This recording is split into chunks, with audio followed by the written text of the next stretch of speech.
has there been a crossroads in your life that you really had to think long and hard about? And I'm curious why you chose the decision that you did. Sure.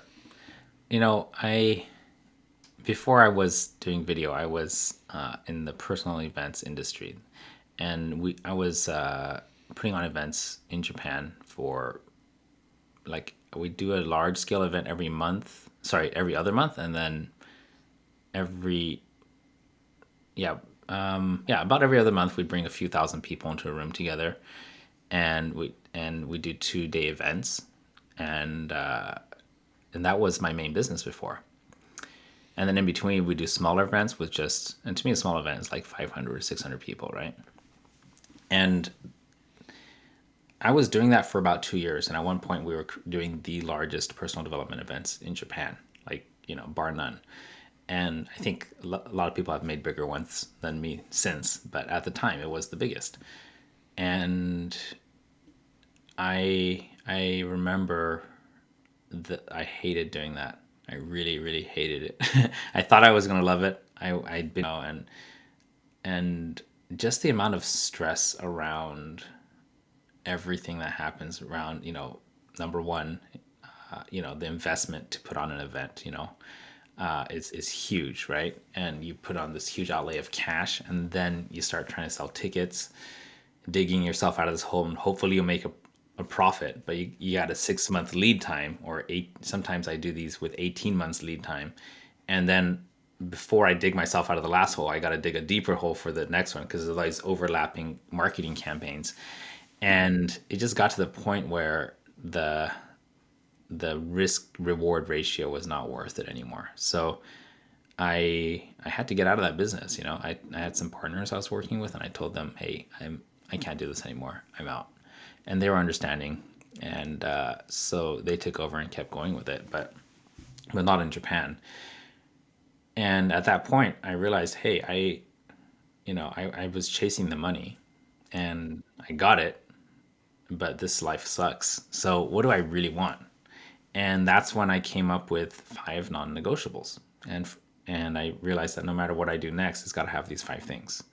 And that's so I didn't come up with I want to do video and then figured out what I want to do from there. I figured out what do I want, and then went to what can I do that will satisfy these 5 criteria.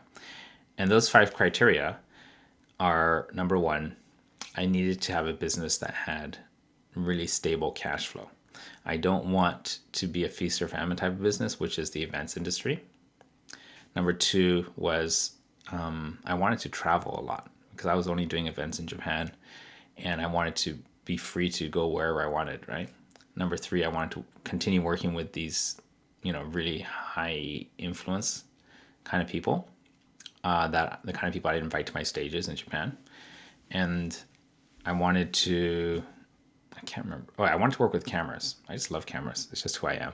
I'm Japanese, right? Can't help it. And the last one is I wanted to be able to spend as much time with my kids as I wanted. So with those 5 things, I started just, I just like kind of pinned them at the top, and then started thinking, what can I do that will satisfy all these things? Travel, work with, really world-class educators and speakers, have cash flow stuff. So I created my video service. So I reached out to the kind of people who I speak with on my, that came to Japan. I said, hey, do you remember how we brought thousands of people to Japan? And when you were here, you remember the audience, right? Like, yeah. I'm like, how would you like help to fill your audiences all over the world using video marketing? And they're just like, cool deal, let's do it. And that's how I started helping these guys. And it was just me at first, and then we just started growing from there. Nice. One quick question to follow up with that is, of those high influence individuals, what's a surprising trait that they all had in common or that stuck out? I gotta say, I don't really have anything. There's no secret or magic potion. And like, I think everybody they romanticize it, the morning routine of Benjamin Franklin, or, Elon Musk's work hours. And it's interesting that you ask that, because one of my favorite shows, and I watch reruns all the time, that I watch is Shark Tank.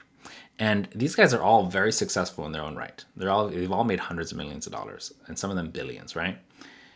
And by any measure, when it comes to business, they're very successful. And I've actually worked personally with two of them, making videos, for their marketing purposes. Nice.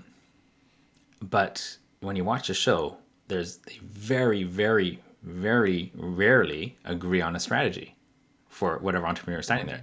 One person says one thing, one person says another. So here's the thing: when you try to take success, right? Success, and bottle it up into what are the common traits, it's not there. There's no such thing. Everybody has a different path to success. And when you try to mimic what someone else does, then it's a crapshoot. Like you don't know if that strategy that worked for them is going to work for you. In Shark Tank, they never agree on stuff. Kevin always wants a royalty, right? Lori always wants to, if it's going to go to the masses and be super replicable and scalable. Mark sees the future potential in the technology, even though they're making no money now. Damon is always, looking for the underdog, and Robert is like, is it fun?